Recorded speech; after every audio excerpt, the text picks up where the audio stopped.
as I asked Lottie to speak on that topic, I was like, how have I done this?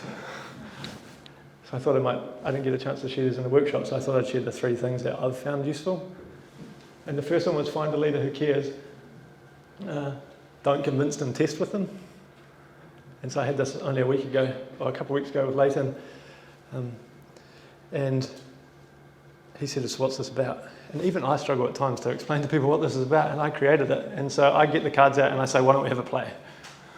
And instantly, I don't have to do any explanation of the game because he's experiencing it and he's connecting the dots in his mind and going, I could see how this works. I understand that now. And then that just builds my confidence to add in everything I've known from 5 years.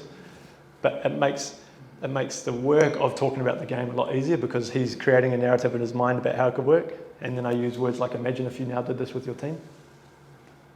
So as long as the person cares about their people, you can test it with them, and that helps you tell the story of why it matters.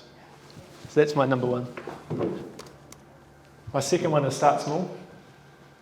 Some of these things, like you said, Lottie, are like common sense, but not necessarily common practice. With this game particularly, and I've learned the hard way of this, but like one workshop, small workshop, or even the retro, like I don't suggest this going into big change programs. I say, let's just try it with one team. Or try it with one retro and see how your team responds. And then based on that, you're going to get confidence, or you're not. And then we've tried it, and it's not something to move forward with, and that's fine as well, because it won't be for everybody. So I say start with a retro and see where you get to with that. So starting really small and then hope that it builds, it becomes contagious from there. I have in the past invited a change maker into it. So the workshop might not involve somebody in HR, but I say, why don't you invite somebody from HR into the session? And they come and experience it, and then they go away and go, wow, okay, I wasn't expecting that, or maybe we should do more of it. It's surprising how often that creates a ripple effect. And then the final one is, I'm now a big believer in thinking bottom up. I know there's some ex-senior leaders in the room, senior leaders in the room, but I don't think that there's much future of trying to convince CEO level, tier 1 leaders that this matters.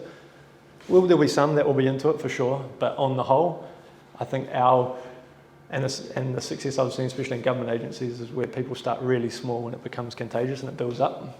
So I know in one particular government agency, it's like, oh, I heard the finance team was doing it. What are they up to doing that? Okay, that might be interesting. And then, oh, I heard this team over in projects are doing it, and I've seen that ripple out from there, and it's got nowhere near senior leadership. In fact, I've sat down with somebody on the senior leadership team and showed them the game, and it didn't go anywhere, but yet there's 6 or 7 teams inside doing it. So not being afraid to think small and work bottom up, because we will create change that way rather than it. We will be fortunate every now and again to get somebody from the top, but I've changed my sights, and I'm recommending we potentially change our sights on that. So those are the 3 sort of things that I've learned along the way when I started to think about the question I asked Lottie. I was like, I should also have an answer to that, because otherwise, to bring it all together, yeah.